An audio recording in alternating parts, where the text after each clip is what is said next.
Welcome back to Online Darts, everyone. We're here in Den Bosch for the Dutch Darts Masters Media Day. We've got Bully Boy.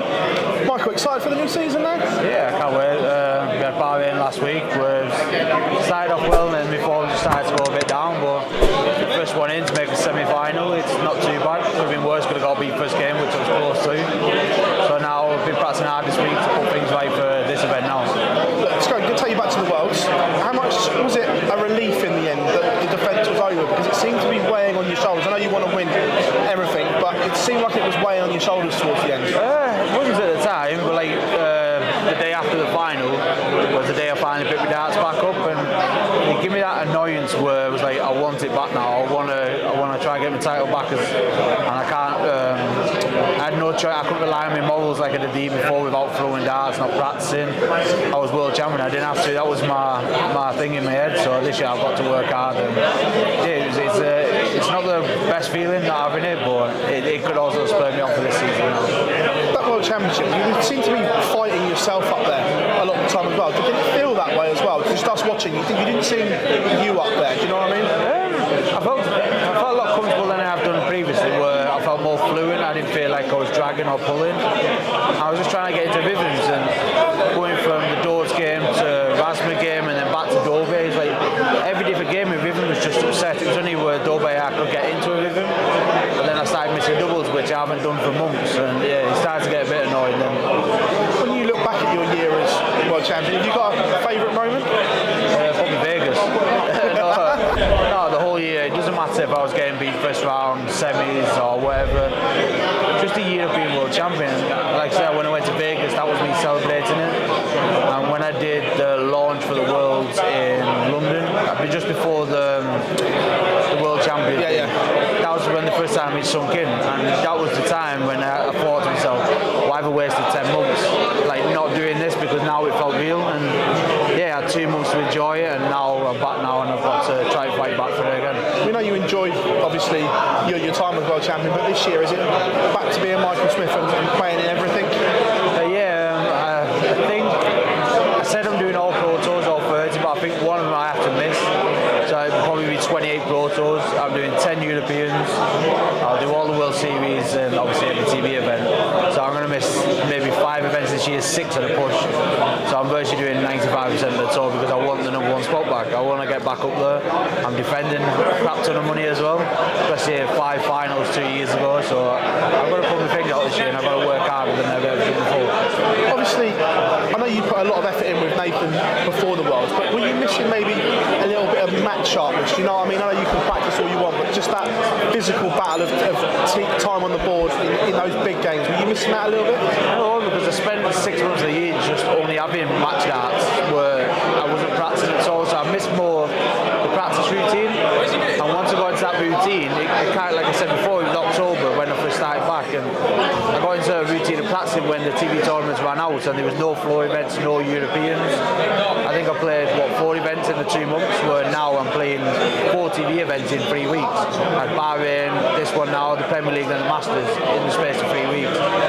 So now hopefully the 3 or 4 months that I put in works up even better now for the rest of the season. The way Luke Littler's burst onto the scene, does that give, obviously not just you, but you elite guys, that motivation again? Hang on a minute, there's a new kid on the block that wants what we've got. Does that fire you up a little bit? No, not really. This is my 16th season. I just want to get on with it. I'm here for one reason only. It's myself, my kids, my wife and my family. That's it. He can do what he wants, and fair play to me, he's making me even more money now. So I don't have to do much, but my main aim this year is to win tournaments. It doesn't matter if I play Littler, Aspinall, Van Gogh, Price. My main issue is about me this year, and that's all I'm thinking about. I remember you said the same about Fallon, when Fallon did what she did, and it was like good for the sport. So what Luke's doing, again, that can only benefit the game. Yeah. It's like what he's done now benefits us, and like what we're doing here now benefits the other 120 players that's not here. And yeah, it's the cycle of it. People won't like it because he's in the Prem. People won't like it because he's here, or when Fallon was here. But what they're realising, 4 years ago before Fallon won the first game, he was playing for what? 250 a game, 500 a game. Now we're on to $1,000 now. So the hard work, like Luke's been putting in, what Fallon did, what we're doing here, the money keeps going up and up and up. And hopefully now with Luke doing what he's doing, maybe by out here and gets his wish in the next couple of years and £1 million for the winners. You're right, yeah, I was going to end retirement a bit early, but I think I'll stay around for a lot longer now. Look, we saw obviously you've had a lot of family time as well. Was it nice back watching Junior play rugby and just things like that as well? Yeah, we flew back from Bahrain and we only got home at like 8 o'clock at night. No one could be bothered, well, she could be bothered because I don't cook, couldn't be bothered making anything. But literally got food and I said to Junior, you best get some sleep. Why? You've got to be up at 9, you've got a union match. I do have to, yeah. But then literally he was on the pitch for a minute, scored the first try, and yeah, he played amazing. And Monday went to rugby league training, Tuesday football training, yesterday rugby union training, now me is at rugby league training. So this is what I miss, and sometimes it does get annoying that I don't have time. When I am at home, I don't get time to like sit down, chill. I have a farm, obviously I have the wife, and I've got 2 kids that play sports 7 days a week. But when I'm here, I miss it, and I wouldn't pick anything else. Like I come here, do my job, get home, and watch my kids. Hopefully, doing their job what they're going to do in the next few years. Luke, as you said there, did they make the right call putting him in the Prem? Sorry? Did they make the right call putting Luke in the Prem? The reason I ask you that is because you went in at a young age and you said you weren't ready. That's why because when I went in, they were talking when I beat Taylor in the Worlds 2013, and I knew I wasn't ready, and they didn't put me in. And then I think I reached the quarters. I think 2015 they put me in, and then that year I won four matches on the Pro Tour. I lost 26 first round matches, and it killed me. It took me 18 months to get it back. And I think last year they said the interview about Humphreys, he's not quite ready. They're going to give him another year, and then he goes and wins 4 majors. Maybe they could have rushed Luke. Littler should have said it's getting hard now. Yeah. It's not just me and Micahel. I said Van Gerwen, but it's hard saying Luke and Luke now. But yeah, it could be too soon, but he could prove everyone wrong. And hopefully he does. Hopefully the kick keeps going for a lot of years, because it's going to grow our profiles, like I keep saying. Maybe just 1 year. He's only played 1 event at PDC, and then he played last week. Yes, he won it. But 16 weeks, which is 48 days of constantly travelling back home. And now we're playing midweek, so it's Monday, Tuesday, Wednesday, Thursday. He's not a seed on European, so he's got to go qualifying on a Wednesday. For a 16-year-old kid, that could be a lot. But in his favour, he doesn't have kids at home or a wife.